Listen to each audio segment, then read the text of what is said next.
Hola a todos y todas, bienvenidos al módulo 2 de este taller de métodos autocompositivos de resolución de conflictos y personas con tutela jurídica preferente. En este módulo 2 vamos a abordar tres partes.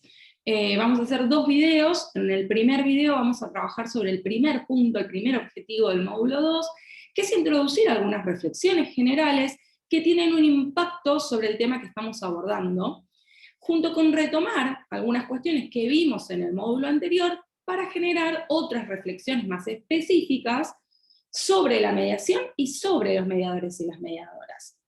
De este modo, vamos a dejar expuesto con mayor claridad el tema que estamos discutiendo y por qué lo estamos discutiendo, tanto como para qué lo estamos discutiendo.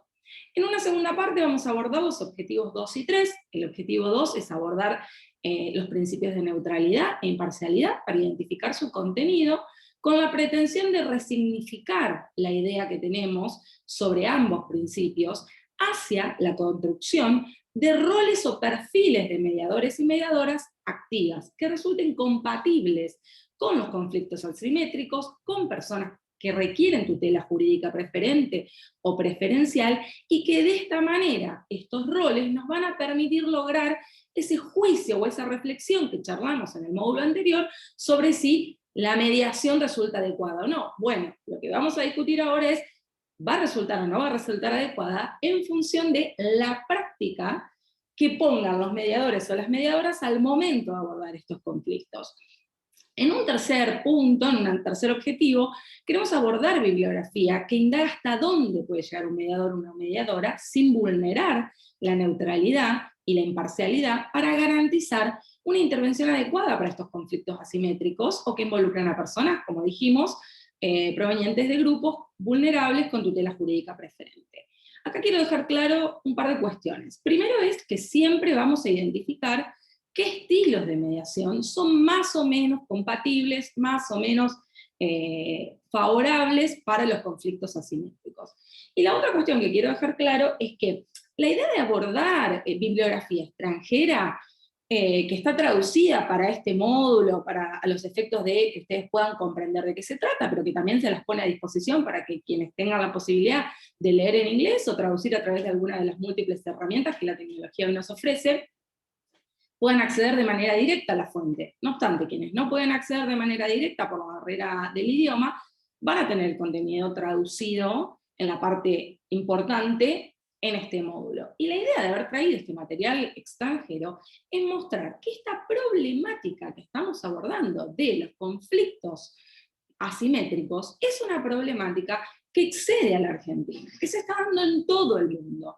¿Por qué? Porque la desigualdad, si bien en gran medida en nuestra región, en nuestro país, es una cuestión estructural, vivimos en sociedades con niveles de pobreza muy grandes, no es un problema que esté lejano a la realidad incluso de los países del norte. Por eso también traemos, por ejemplo, un paper de Harvard y vemos cómo ya la academia de esa universidad del norte, que creemos que no se preocupa por esta cuestión de la simetría, no, sí, se está preocupando por esta cuestión de la simetría y está queriendo reflexionar hasta dónde el desbalance de poder en los conflictos que llegan a la mediación generan un tipo de intervención diferencial de los mediadores y mediadoras.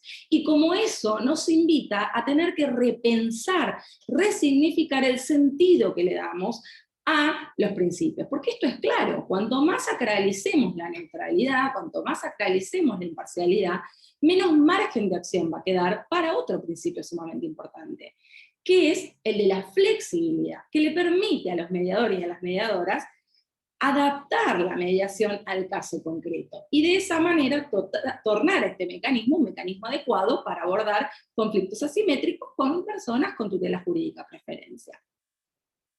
Bueno, podemos pasar entonces ya a la siguiente filmina. Ahí vamos a pasar a la siguiente filmina, y voy a arrancar con las dos primeras reflexiones generales que les comenté que quería realizar. Una es sobre la abogacía, y es la que está planteada principalmente en esta filmina. Y, a ver, no pensaba en un primer momento traer la colación, pero me resultaba también un poco como que estaba dejando en el marco teórico una vaguedad que era necesario zanjar, porque puede ser que algunos de ustedes piensen que, bueno, pero la igualdad, la real asimetría, como charlamos en el módulo anterior, está dada porque vienen con abogados y abogadas que son pares. Son pares porque se formaron en una universidad, entienden de normas, saben cómo aplicarlas, conocen la ley de mediación, han pasado por la mediación antes, tienen experiencia, saben cómo atender a un cliente y son quienes van a poder operar con esta realidad del conflicto, generando una asimetría o acercando el equilibrio de las partes. Bueno, como yo omití hacer referencia a los abogados y abogadas y pongo todo el foco en los mediadores y las mediadoras, me parecía injusto no mencionar este trabajo sumamente reciente, un trabajo de investigación que recién se publica la primera parte desde el Centro de Estudios de Justicia de las Américas, que tal vez algunos saben, tal vez algunos no saben, es un organismo dentro de la OEA que se dedica a asesorar a los ministerios de justicia de los distintos países de América Latina y del Caribe para enfrentar sus reformas. Bueno, hay una cuestión muy clara que queda en este estudio, que es, a mayor oferta de carreras de derecho y crecimiento exponencial de los profesionales y las profesionales disponibles, se genera un espacio de ejercicio saturado. Esto tampoco es nuevo, podemos hablar de un siglo atrás, el libro Demasiados abogados, de no le quiero errar, Calamandrei creo que era, ahora me agarró la duda, creo que es de Piero Calamandrei, que habla demasiados abogados ya en el 1920. Bueno, un siglo atrás ya se discutía esto.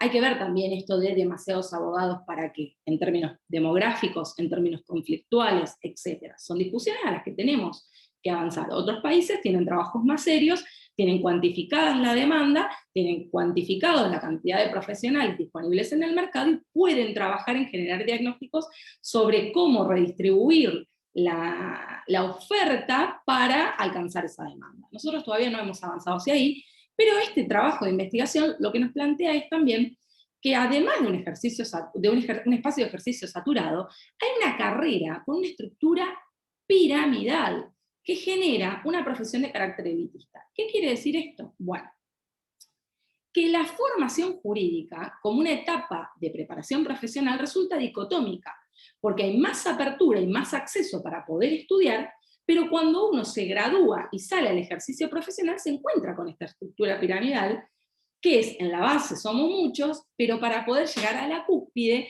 lo que va a tener predominancia es la universidad de procedencia, el tipo y grado de especialización, el género, las redes interpersonales, etc. Entonces, hay una estructura piramidal que hace que haya muchas profesionales en la base y muy poco con poder en la cúspide y con privilegio.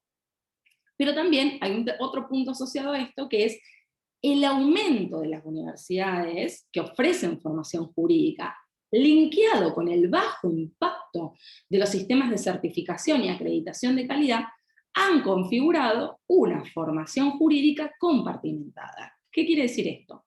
Las universidades se diferencian por niveles de prestigio, pero hay una estratificación de la abogacía, que sumada a la libertad de enseñanza, sigue siendo el principio rector, o sea, cada universidad enseña y moldea su propio programa de estudio con algunas pautas que fija la CONEAU, pero en reglas generales hay una libertad de la formación, de la enseñanza, de la formación, en el sentido de hay universidades que tienen, por ejemplo, derechos ambientales como obligatoria, hay facultades que lo tienen como optativas, hay facultades que lo tienen como seminarios, y de esta realidad no escapa los métodos o mecanismos autocompositivos de resolución de conflictos.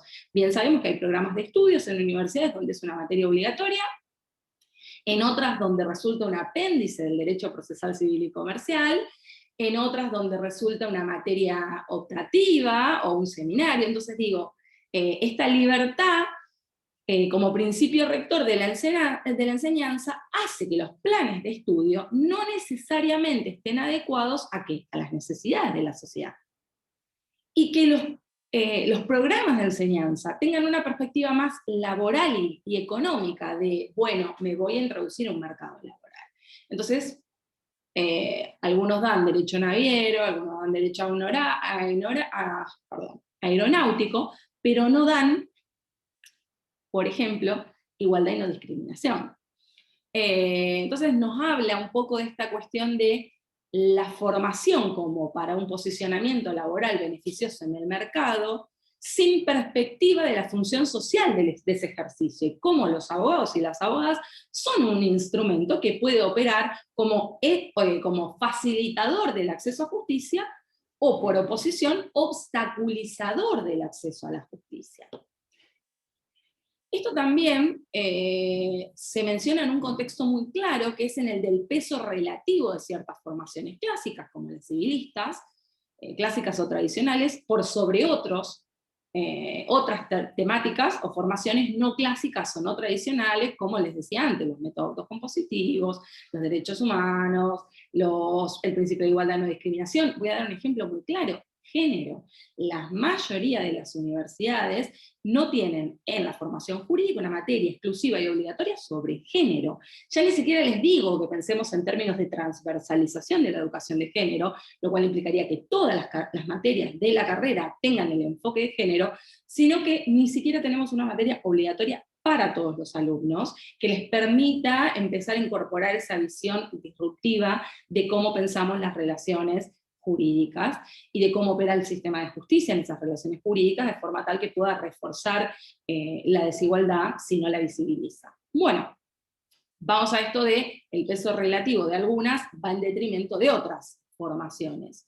Entonces acá ellos hacen una crítica muy clara respecto a la notoria ausencia regional de cátedras referidas a los métodos autocompositivos de resolución de conflictos en la formación de grado. Especialmente, en este estudio se señala la necesidad de promover una cultura de diálogo.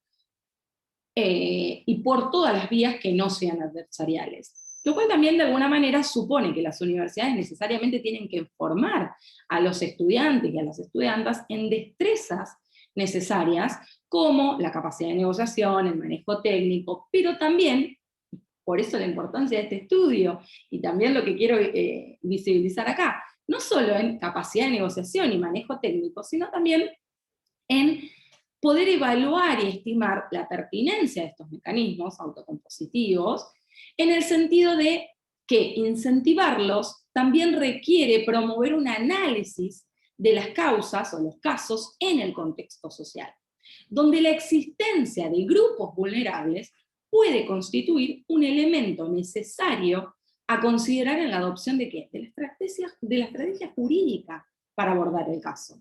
De manera tal que los abogados y las abogadas puedan ofrecer a las personas, a los justiciables, a las personas que tienen necesidades jurídicas, un servicio legal o de asesoría o de representación que sea de calidad y que también sea idóneo, para que puedan diagnosticar si va a convenir, si no va a convenir, por qué, cómo abordar, etc.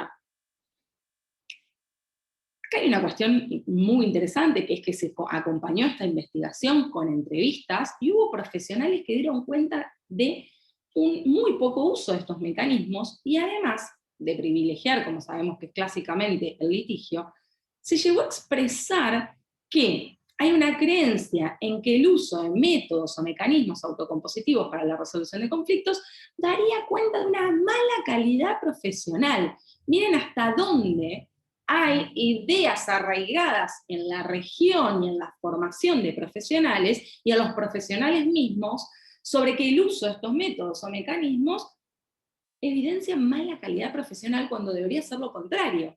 Por contraposición a esto, si yo pongo tanto el foco en los mediadores y en las mediadoras, es porque no puedo creer que todos los profesionales llegan bien formados a la mediación, es decir, con capacidad de negociación, con manejo técnico, con buenos diagnósticos de los casos, con buenos diagnósticos de adecuación del caso al método o mecanismo, etcétera, con buen trabajo sobre la vulnerabilidad y el empoderamiento de esa persona que viene en el conflicto, es decir, todo lo que es habilidades blandas a las cuales las universidades deberían formarnos, más allá de las habilidades duras, porque la realidad es que no está consolidado en los programas de estudio de manera sistemática y sostenida esta formación. Entonces, si esta formación no se da en el grado, no han accedido todos los profesionales y las profesionales de manera homogénea. Entonces es difícil que yo pueda decir, dejo esto en manos de los abogados y las abogadas porque todos lo saben. No, no, no, yo tengo que partir del principio inverso, que es no todos los abogados tienen estas capacidades y estas destrezas, entonces mi rol toma más importancia en este contexto, porque además de educar a las partes, tengo que educar a los operadores. Por último, señalar un par de cuestiones más, que es, bueno, esta cuestión de la estratificación de la profesión y áreas privilegiadas, también genera una cuestión seria, que está muy, muy vinculada con esto que yo les venía diciendo, de que hay calidades diferenciadas, servicios de asesoramiento, de asistencia, de representación jurídicos, fuertemente diferenciados, lo cual está también muy vinculado con esta cuestión de que el ejercicio de la abogacía se desenvuelve como servicio en un mercado mayormente desregulado o con regulaciones bastante laxas. Entonces, las dinámicas de oferta y de demanda en este mercado de servicio jurídico se terminan limitando a las posibilidades de acceso de la gente que tiene demanda. Y entonces, si el acceso está determinado por la capacidad, por ejemplo, de pago de un abogado o de una abogada, es cuestionable si efectivamente las personas acceden de manera homogénea a una calidad. Este estudio lo que deja en claro es que dentro de estos servicios fuertemente diferenciados, la población de menos recursos, y quiero ser muy, muy específica en esto para no generar una vaguedad que pueda generar una idea que no es lo que quiero decir. Sabemos que tenemos los servicios públicos de defensa, eso es real, los ministerios públicos de la defensa están, pero también sabemos que los ministerios públicos de la defensa tienen criterios estrictos para atender a la ciudadanía, con lo cual es muy posible que a los servicios jurídicos lleguen las personas más vulnerables.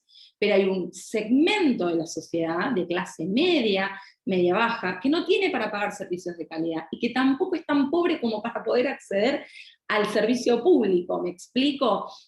Entonces tal vez tenemos una mujer que gana 60.000 pesos, que no es un mal sueldo, pero si lo ponemos en el contexto de un hogar monoparental con 3 hijos, no es tan buen sueldo. Entonces es un sueldo como para que la defensa pública no te atienda, pero no es un sueldo como para poder pagar un abogado o una abogada de calidad diferencial. Entonces, ahí entra esto que nos plantea el CEJA de servicios de calidad cuestionada, plantea. Que lo vincula de una manera muy interesante con esto de la jerarquización de áreas del derecho. Porque lo que dice CEJA es un poco, bueno, así como están jerarquizadas en el programa de estudio, están jerarquizadas en el mercado, entonces también lo que nos vamos a terminar encontrando es que hay áreas hay áreas del ejercicio profesional en las cuales los abogados y las abogadas pueden encontrar una mejor remuneración. Y hay más incentivos para formarse en posgrados, para dedicarse a trabajar en eso, etc. Lo cual puede también provocar, por contraposición, un menor desarrollo de otras áreas que son importantes, pero que no se las estima primordiales, o que no son atractivas en términos de proyecciones laborales. Digo, una persona que no tiene para pagar un abogado, no genera estímulos al mercado para que haya un servicio que la atienda si ese servicio no lo provee el propio Estado. Digo, porque un particular se formaría para atender de manera adecuada personas en conflictos asimétricos con tutela jurídica preferente si sabe que no tienen recursos, que el Estado no va a pagar ese abogado, y que el que lo tiene que pagar es la persona que no tiene para pagarlo. Entonces, esta cuestión, por eso nos plantea esto de formamos abogados y abogadas para entrar al mercado y hacer recursos, pero no formamos abogados con conciencia de la función social, que es un tema históricamente trabajado desde Piero Calamandré en 1920, con el libro que les hablo de demasiados abogados, pasando por Gar, por Capelletti, por Berizonce, por Morello. Digo, es una cuestión que hace años que la doctrina viene trabajando. Y lo que nos termina diciendo el CEJA, sumamente importante, es que la profesión de la abogacía hoy se encuentra en crisis al menos desde el aspecto que entendemos como la valoración social de la cual resulta objeto. ¿Por qué? Porque hay una percepción social de que los abogados y las abogadas carecen de la formación necesaria y que también se percibe un ejercicio poco ético. Bueno, yo creo que con este resumen de las conclusiones del estudio que hace CEJA, estamos en buenas condiciones de comprender por qué omito referenciar a los abogados y a las abogadas y el rol que tienen respecto a la mediación, y me dirijo preponderantemente hacia los abogados y hacia los mediadores y las mediadoras, como quienes son los sujetos que tienen en sus manos la llave para generar la adecuación o la inadecuación de la mediación a los conflictos asimétricos que involucran a sujetos con tutela jurídica prevalente o preferente. Ahora podemos pasar a la segunda reflexión que quiero hacer, que es, bueno, yo les comenté antes que mucha de la bibliografía que está dispuesta para este taller es extranjera, pero también les señalé que la idea un poco es visibilizar que esta preocupación por cómo adecuar de cierta manera a los mecanismos autocompositivos, a los conflictos donde hay un desbalance de poder, no es una cuestión solamente nuestra de Argentina, de la región, sino que es algo transversal en el mundo. Hay papers de Israel, hay papers de Europa, hay papers de Estados Unidos, etc. Incluso hay cosas muy recientes, 2018, 2019, 2020. La idea un poco, como les dije antes, es mostrar que estas discusiones extranjeras tienen que ser un incentivo para ustedes a los videos, quiero plantear esto que es un incentivo para algo y un incentivo para no algo, y son un incentivo para visibilizar la discusión, para generar la reflexión y para ver cómo avanzamos. Pero no quiero o no me gustaría que terminen siendo un incentivo como para decir, bueno, en Estados Unidos, en Israel, en Europa hacen esto, hagamos esto. ¿Por qué? Porque, y acá les traigo este otro libro, El Derecho en América Latina, que tiene un trabajo muy interesante de García Villegas, pero muchos trabajos muy interesantes de muchos profesores latinoamericanos de renombre, sobre esta idea del pensamiento jurídico en América Latina en términos de muchas veces nuestro mayor problema, o como dice García Villegas, la historia política institucional de América Latina ha sido como la recepción infructuosa de instituciones foráneas, extranjeras, que funcionan y producen muy buenos resultados en los países donde fueron pensadas, donde fueron diseñadas y donde fueron implementadas de manera originaria, pero una vez que se trasladan o se trasplantan a otras sociedades, con una cultura, con idiosincrasia, con realidades sociales, económicas y culturales completamente distintas, o no sirven para nada o producen efectos diferentes a los esperados. Entonces, esto también nos lo señala Berizonce cuando nos dice, ojo, miremos los peligros de los trasplantes indiscriminados de modelos, porque es muy importante la idiosincrasia de la comunidad donde se van a arraigar y donde van a florecer. Esto es un dato esencial. Entonces, mi idea un poco es, bueno, si no podemos, o tenemos que tener mucho cuidado, si no podemos copiar y pegar y trasplantar de manera irresponsable los diseños, entonces el mismo cuidado se traspasa hacia otras dos cuestiones. Dijimos, diseño, hablamos ahora de qué? De la doctrina, que es un poco la interpretación que la academia hace de las problemáticas vinculadas al diseño y también a la práctica. Entonces son como tres compartimentos: el diseño de la mediación, que es la norma madre, la norma regulatoria, la ley, el decreto reglamentario, etc.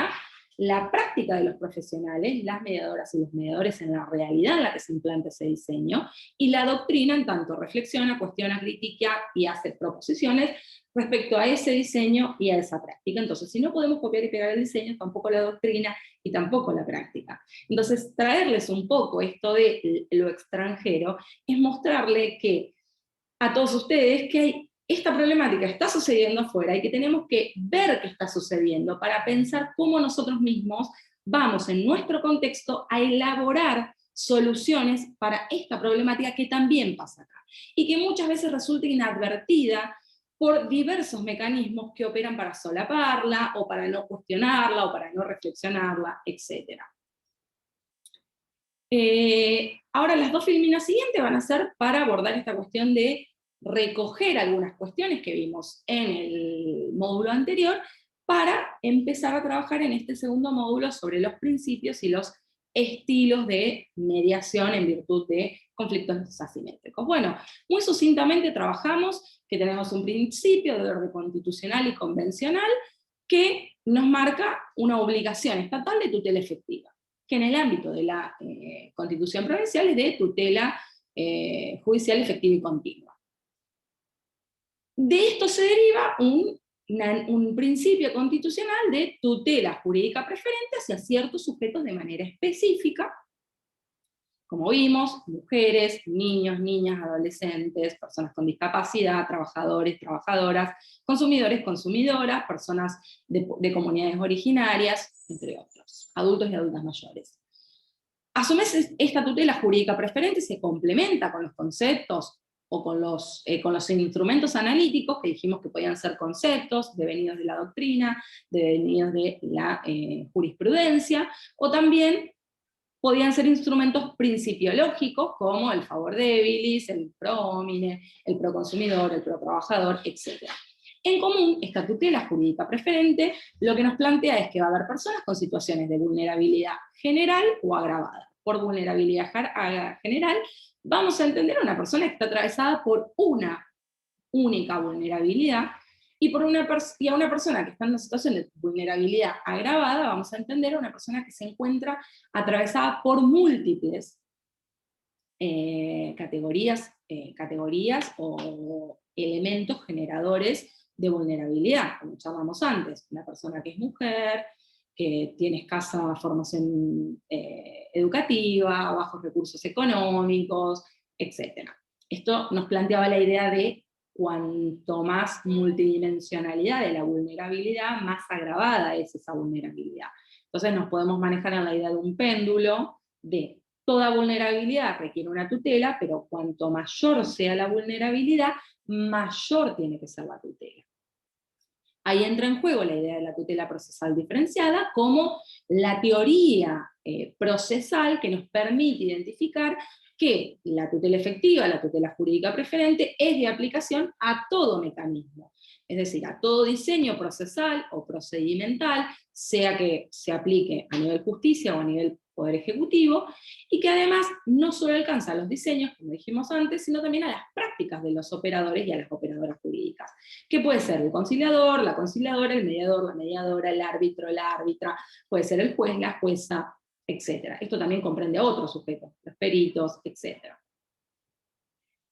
Los abogados y las abogadas en el ámbito del proceso, de la mediación, etc.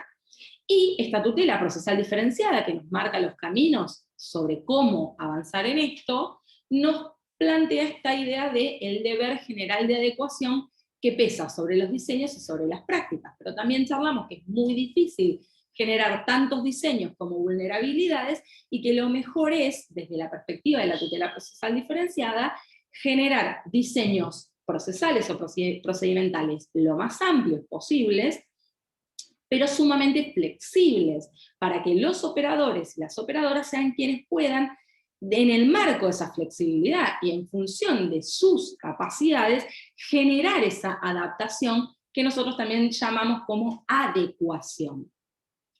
Y que la finalidad de esa adaptación o adecuación es también una derivación del deber general de evitar la revulnerabilización de esa persona, que dijimos es vulnerable en el contexto de la sociedad, viene en busca de una tutela, viene en busca de resolver un conflicto, y la revulnerabilizamos si no dimensionamos su vulnerabilidad y no adaptamos los mecanismos a sus necesidades especiales. Yo hice acá un punto en el final, donde pongo sobre adaptación la idea de qué estilo de mediación será preponderante para abordar el conflicto. Bueno, a lo largo de todo este módulo vamos a charlar un poco de esta idea de si tenemos que adaptar y tenemos que adecuar, eso se va a manifestar principalmente en el estilo de mediación que los mediadores y las mediadoras usen al momento de abordar el conflicto. Vamos a ver que hay muchos estilos, pero hay algunos que resultan más positivos para la simetría y otros que resultan más negativos para la simetría. ¿Qué quiero decir? Me voy a adelantar algunos pasos. Hay múltiples formas o estilos de abordar la mediación, ningún mediador en líneas generales se adopta un modelo de mediación puro, en la práctica suele ser un mix de acuerdo al conflicto, de acuerdo a las partes, pero lo que queremos poner de resalto es que además de que nunca son puros, siempre hay un predominante, y que un facilitativo puede resultar más adecuado a conflictos más equilibrados, y un facilitativo puede resultar más inadecuado a conflictos menos equilibrados. Por oposición a ello, un evaluativo puede resultar más adecuado a conflictos asimétricos. Y vamos a avanzar un poco más adelante sobre la idea de cómo podríamos hacer uso de ese evaluativo de manera tal que no vulneremos el principio de neutralidad y el principio de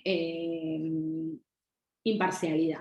Pero vamos a también tener que pensar cómo resignificamos o cómo dotamos de contenido nuevo y moderno a estos principios para poder avanzar en estas ideas. En la filmina siguiente está esta idea también más resumida, van a ver, en la anterior es como todo el sistema general, en la filmina siguiente lo que van a encontrar es, bueno, la tutela efectiva, en el marco de los métodos o mecanismos autocompositivos de resolución de conflictos, se manifiesta como personas en situación de vulnerabilidad general o agravada, que evidencian que un quiebre de la igualdad negocial y participatoria. Ese quiebre de la igualdad negocial y participatoria, porque recordemos esta idea de Nancy Fraser sobre la participación no puede ser meramente formal, o sea, decir que una persona vino y tuvo la posibilidad de hablar no quiere decir que haya tenido una igualdad sustantiva en términos participatorios, porque esa persona tal vez no encontró la forma de expresarse o de comunicarse o de entender el diálogo que se estaba dando, etc. Ese quiebre de la igualdad negocial y participatoria genera un desbalance de poder y nos interpela respecto, como decía antes, de hasta dónde pueden llegar los mediadores y las mediadoras sin comprometer esta neutralidad. Y un poco la neutralidad y la imparcialidad. Y un poco la respuesta a esto va a estar en a qué modelo de mediadores y mediadoras aspiramos. Para arrancar esta reflexión, a mí se me hace muy necesario retomar, antes de hablar de mediadores, retomar la idea de mediación. Por eso tomo un concepto que está en la bibliografía. Sepan que mucho de lo que está expresado acá es parte de la bibliografía, por ejemplo, este es uno de los textos de España, yo no estoy citando a los autores ahí, pero lo van a encontrar en la bibliografía.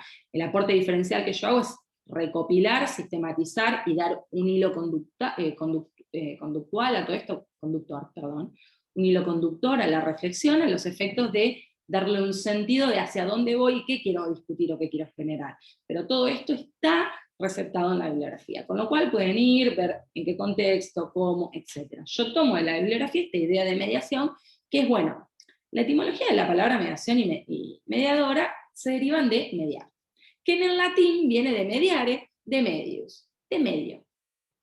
Estamos hablando en el siglo XV, cuyo significado era el interceder, terciar, pero palabra que del latín también tiene el significado de colocarse en el medio y de intervenir a favor de una persona. Y lo puse ahí en color diferente porque me genera esta idea de, hoy si interviniéramos a favor de una persona estaríamos diciendo que rompimos la neutralidad y la imparcialidad, y en el siglo XV era parte del significado de la palabra. Bueno, lo importante para mí en esta definición son dos cosas: la idea de medio y la idea de que la palabra mediación de cierta forma indica una acción. Entonces para mí las dos cuestiones más importantes son la idea acá de acción y la idea de medio.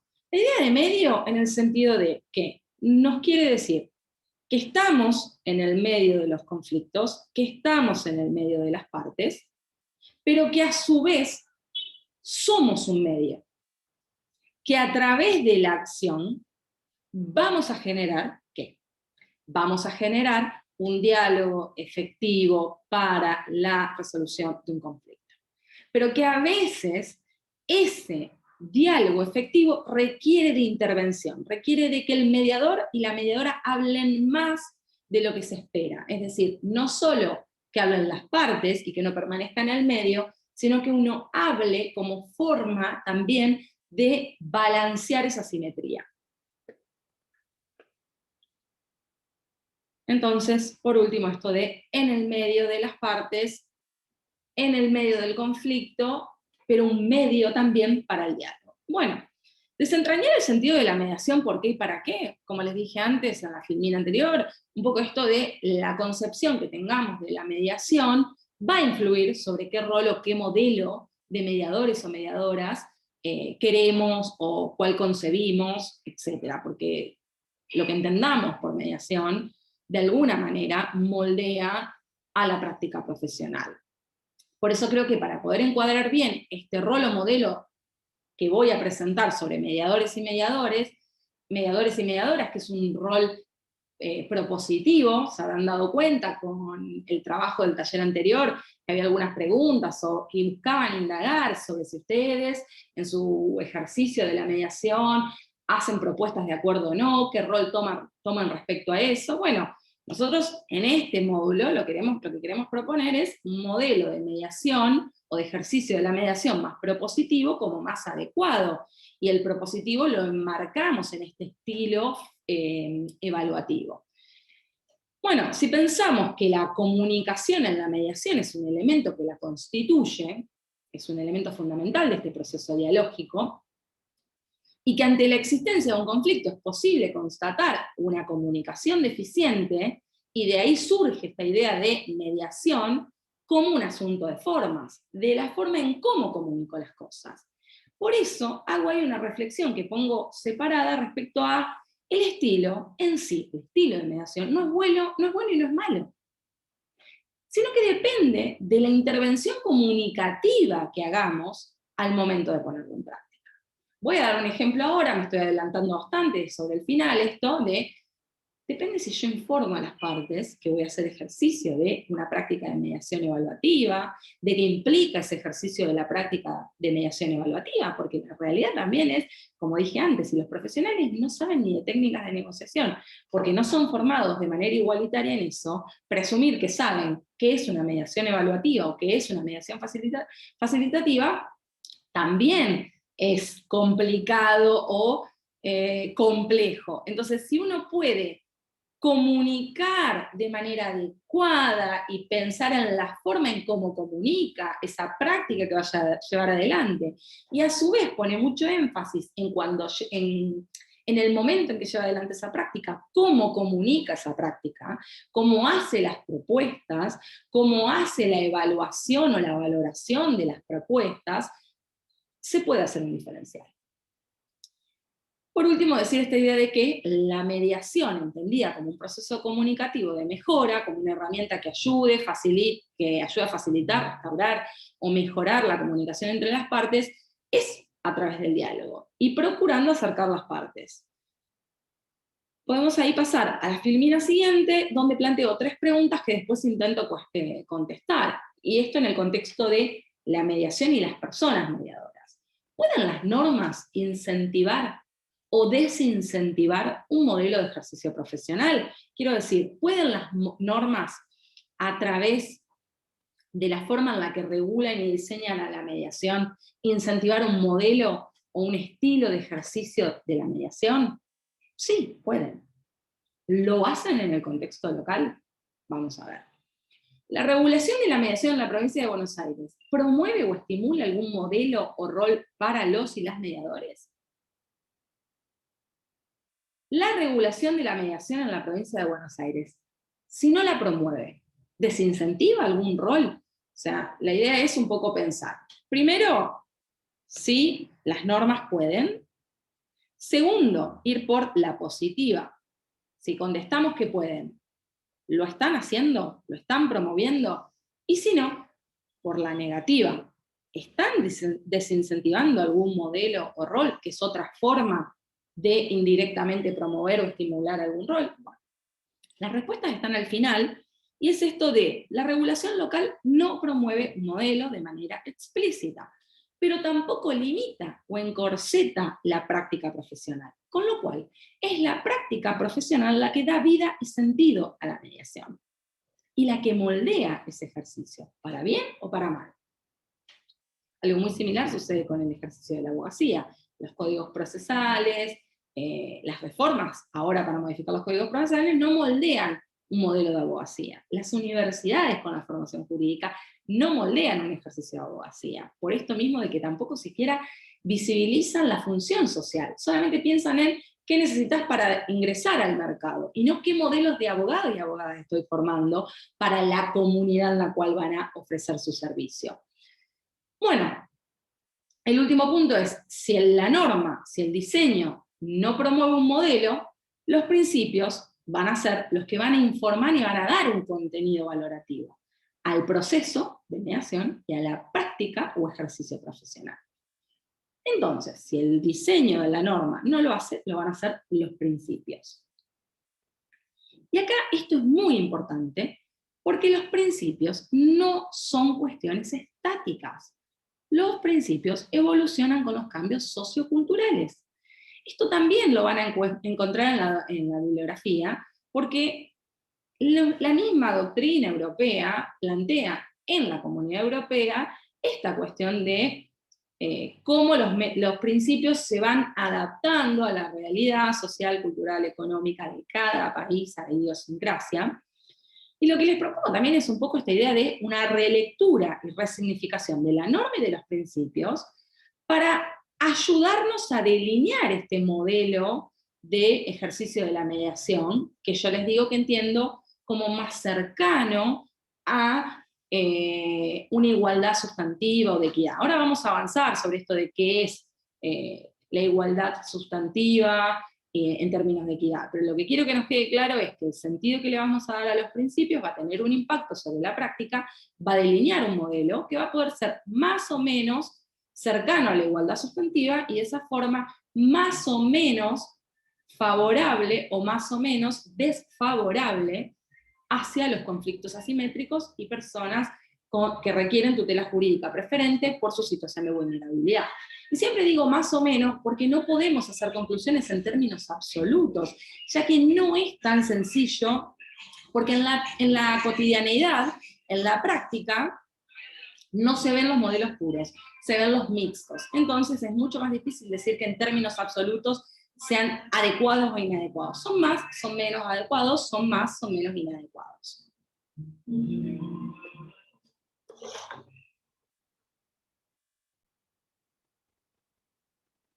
Bueno, acá vamos a avanzar un poquito, muy poco, porque ya les dije que la imparcialidad y la neutralidad la vamos a ver más adelante, pero esta idea de que en el proceso dialógico los mediadores y las mediadoras, los mediadores y las mediadoras no deben tomar decisiones, pero sí deben apoyar, asistir y facilitar el camino hacia el diálogo efectivo para la resolución del conflicto, nos dejan claro que no pueden tomar decisiones, que la no toma de decisiones es un elemento clave del rol. Pero de ahí extraer que no se puedan hacer proposiciones, o que no se puedan hacer evaluaciones sobre las proposiciones, sea que vengan de la parte, o sea que vengan del propio mediador, es un tema diferencial, porque la decisión siempre va a estar en dos partes. Ya vamos a trabajar más adelante y vamos a dar un contexto más claro a esto. Pero bueno, lo que queremos señalar acá es que, aunque no tenga autoridad y no tenga responsabilidad para esta toma de decisiones, puede realizar estas sugerencias o recomendaciones dirigidas hacia el acuerdo, en términos de propuestas de opciones o valoración. Y acá ya esto que les planteaba antes respecto a el modelo propositivo para el ejercicio del rol de la mediación, basado en un estilo evaluativo. Pero ahí la pregunta es, ¿para todos los casos o para ciertos casos? Acá nos vamos a adentrar en una cuestión que es fundamental y que es previa a entrar a trabajar sobre la imparcialidad y la neutralidad y asignarle un contenido específico, que es esto de, entre los principios informadores de la mediación, de su diseño, y de su práctica, la bibliografía reconoce y recoge el de igualdad de las partes. Aunque señala, algo que se da en nuestro contexto local, que en la mayoría de las legislaciones no están, que la mayoría de las legislaciones olvidan regularlo, olvidan que la igualdad es una precondición para garantizarle la igualdad o el equilibrio en la negociación dentro de la mediación. Lo que nos plantean es que se asigna una importancia significativa al mismo desde la doctrina, porque lo que permite evidenciar es que se debe garantizar un equilibrio que permita a las partes alcanzar acuerdos equitativos. O dicho de otro modo, evitar acuerdos desproporcionados para una de las partes, muy injustos o no deseables. Y en esto necesitamos hacer el punto claro, como un asterisco, una nota al pie respecto a, recuerden que esto de un acuerdo beneficioso para una parte poderosa, a veces puede estar acompañado por técnicas de manipulación, técnicas hábiles de negociación del abogado de una empresa, de una empleadora, de lo que fuere. Entonces no siempre es tan visible esto de es desproporcionadamente ventajoso para una parte y desproporcionadamente injusto para la otra. A veces no es tan explícito o evidente, pero allí donde lo es donde dejamos el camino abierto para las críticas que abordamos en la clase anterior, críticas que si queremos mitigar, como dije antes, en el cierre del módulo anterior necesitamos recoger, no necesitamos eludirlas, decir, bueno, esto no importa, esta gente no entiende, no es tan así, pasan algunos casos, no pasan todos. No, no, no. Problematicemos esto, traigamos esto al campo de la mediación y veamos cómo podemos hacernos cargo de que esto está pasando, de que esto es una realidad. No importa si pasa en el 90% de los casos, en el 40%, no importa si las partes no vienen a decirme, che, soy un desigual. No, no, no. Traigamos este cuestionamiento. Y lo que me resultó muy importante es esto de reconocer que el conflicto suele conllevar esta desigualdad entre las partes. O sea, el conflicto ya ingresa siendo desigual a la mediación. Y con la mediación, en la que se pretende un acuerdo que sea beneficioso para ambas, entonces esa desigualdad hay que tematizarla, hay que visibilizarla. Y por eso la importancia de que los mediadores y las mediadoras dispongan en todo momento hagan a las partes disponer en todo momento de la igualdad de oportunidades para expresarse y para valer sus opiniones. Pero como ya hemos visto, esto no siempre es suficiente. Poder expresarte y poder hacer valer tus opiniones no necesariamente es suficiente para decir acá hubo un proceso que garantizó la tutela efectiva o que garantizó la tutela jurídica preferencial o que cuidó la vulnerabilidad específica o agravada de una parte. ¿Y por qué? Yo diferencio acá esto de igualdad y equidad. Cuando en el módulo anterior nos referíamos a esto de las tutelas jurídicas preferentes o preferenciales, o ahí la TPD, la tutela procesal diferenciada, que ellas apuntan a adaptar los procesos o procedimientos a través de mecanismos compensadores que permitan alcanzar la igualdad, nos referimos a la igualdad sustantiva, a la igualdad entendida en términos de equidad. Si ustedes ven en esta foto, que es muy clara respecto a esto, en la igualdad estamos dando a todos lo mismo, independientemente de que no todos necesitan lo mismo para estar en igualdad de condiciones. Para que en este caso todos puedan ver de la misma forma el partido, requieren estar a cierta distancia del borde del perímetro. Si doy a todos lo mismo, si trato a todos como iguales, no necesariamente todos van a llegar a ver, o van a llegar a ver de la misma manera. Entonces, esta idea de pensar a la igualdad como una igualdad sustantiva, como equidad, no en dar a todos lo mismo, sino dar a todos lo que cada uno necesita, es un poco disruptiva en el ámbito de la mediación, pero nos ponen en foco de por qué necesitamos estos mecanismos compensadores, y por qué este mecanismo compensador es el mediador, es la mediadora. Y esto de alguna forma tiene que ver con esto que está marcado más arriba en la filmina, que es, bueno, si la igualdad de partes, la doctrina nos está señalando que es un elemento fundamental y necesario, y que es precondición, y que no está en los diseños, Bueno, que no esté en el diseño no quiere decir que es admisible que no esté en la práctica, todo lo contrario, debe estar en la práctica, porque si no, la práctica termina vulnerando principios constitucionales y convencionales y reforzando deficiencias del diseño institucional.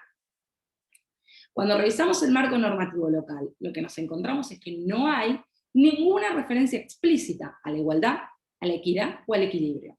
Por eso, la necesidad de que esta práctica recoja esta cuestión desde el marco constitucional y convencional. Ahora sí, voy a pasar a dos filminas que son muy ilustradoras en términos de la mediación, de lo que les estoy queriendo decir, y que van a permitirnos darles un cierre a esta primera parte para continuar con la siguiente. En esta filmina van a encontrar dos personas que están en igualdad de posiciones. Cada cual tiene una plataforma igualitaria. Como vemos acá, cada cual está teniendo la misma plataforma, pero además se suma otra cuestión. Tienen la misma altura. Entonces, si tienen la misma altura, están pudiendo tener un diálogo entre lo que podríamos denominar iguales.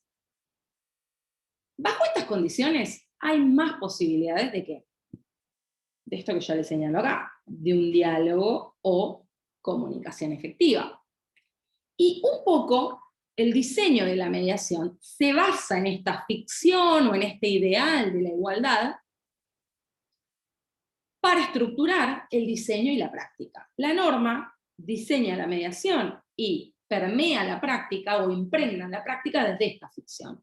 Entonces, cuando decimos que esta plataforma es igualitaria, de cierta manera, esta plataforma, que en la filmina anterior era el banquito que le dábamos a cada persona para que pueda superar el perímetro y ver el partido, esta plataforma es el mediador o la mediadora. Y que su estilo de mediación, su destreza, sus prácticas, su intervención, etc. Entonces, en este ideal, donde las partes realmente son iguales, donde las partes están en igualdad de condiciones, donde están dadas esto que decimos de el equilibrio, es posible que un mediador aplique esta idea de igualdad formal y que aplique de manera no problemática, podemos decir, una mediación facilitativa, y que deje todo de manera predominante sobre el peso de las partes, y sus abogados y sus abogadas, porque hay una igualdad muy clara que no exige una intervención. Ahora, en todos los casos, las partes son así iguales. Ya dijimos que los abogados y las abogadas no necesariamente van a generar este equilibrio. Entonces salgamos de eso y pensemos en las condiciones de las partes y pensemos en lo que charlábamos antes, en esto de el desbalance de poder, los factores que pueden incidir en este desbalance, en los factores generadores de inequidad que vimos en el módulo anterior. Tienen los mismos recursos económicos, tienen el mismo tiempo, tienen el mismo nivel de conocimiento, tienen acceso a la misma prueba, a la misma información. Prueba en términos de información, estoy queriendo decir. Tienen acceso al mismo conocimiento en términos de, saben que se dictó una cautelar, por ejemplo, contra bancos por phishing y responsabilidad. Obviamente los bancos lo saben porque son técnicos y especialistas en este tema, el abogado de la otra parte tal vez no, etc. Bueno, en esos términos piensen esta igualdad. En todos los casos las partes son iguales. Yo me animaría a decir que en la mayoría de los casos, si hacemos un análisis y un escrutinio de los factores que vimos en la primera clase y intentamos ver si hay simetría o balance en esos factores en todos los conflictos, en la mayoría de los casos no lo hay. O en la mayoría de los casos vamos a estar en conflictos asimétricos o en conflictos con desbalance de poder.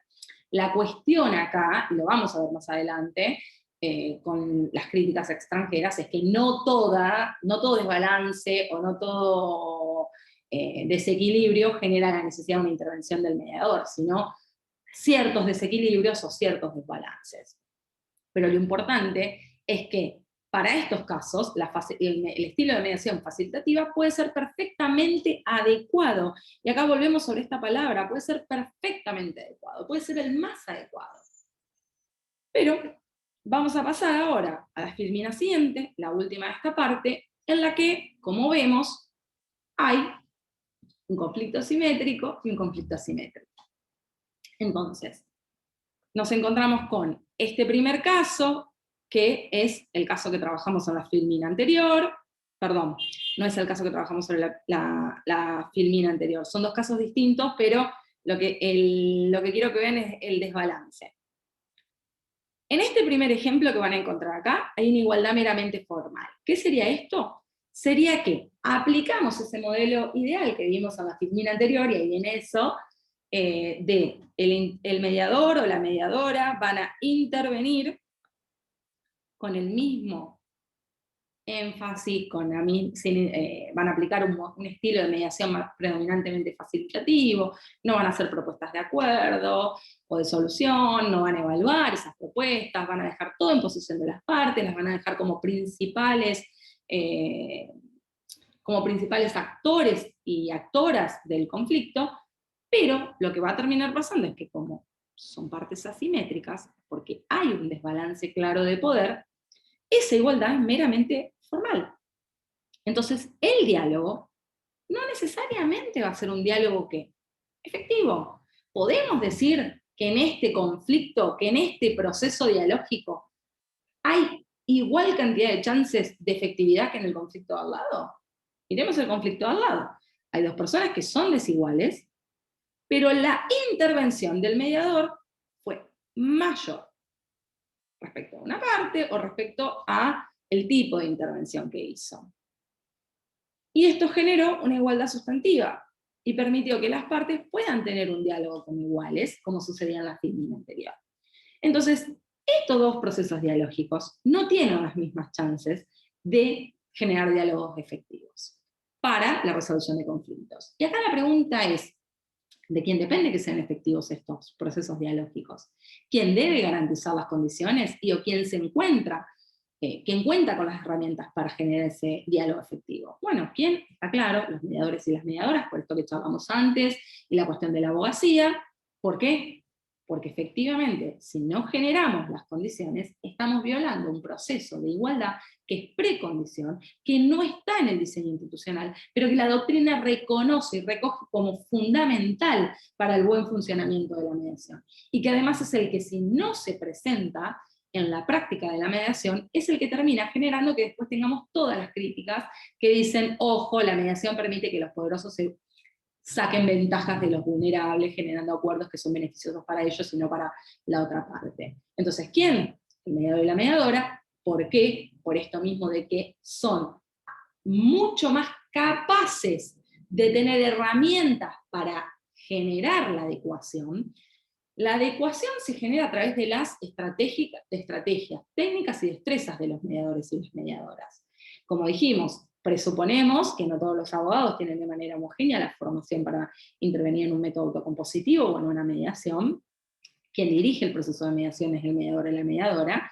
¿Y por qué? Porque la tutela procesal diferenciada nos está diciendo que si tenemos un conflicto asimétrico en el que hay una parte que tiene una situación de desventaja o de vulnerabilidad agravada o general, se tiene que dar una tutela jurídica preferente, y esa tutela jurídica preferente viene desde los operadores y las operadoras, principalmente en este caso, quien dirige.